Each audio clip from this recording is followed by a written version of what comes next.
शरीर निरोगी आणि तंदुरुस्त ठेवण्यासाठी स्विमिंग हा नेहमीच उत्तम व्यायाम मानला जातो. पण पिरियड सुरू असताना स्विमिंग करावे की नाही याचा प्रश्न अनेक जणींच्या मनात येतो. डॉक्टरांच्या म्हणण्यानुसार पिरियड्स दरम्यान स्विमिंग करणे आरोग्यासाठी फायदेशीर असते. मात्र या दिवसात तुम्हाला काही महत्त्वाची खबरदारी घेण्याची गरज असते.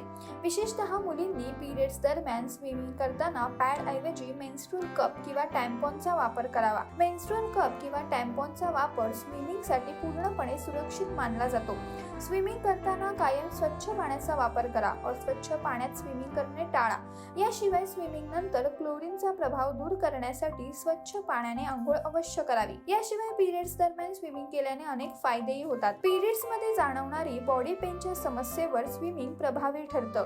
यासह पिरियड्स क्रॅम्प्स, पोटदुखीही कमी होते. स्विमिंग केल्याने शरीरातील एंडोर्फिन नावाचा हार्मोन्स बाहेर पडतात, ज्यामुळे हृदय, मन शांत राहण्यास मदत होते.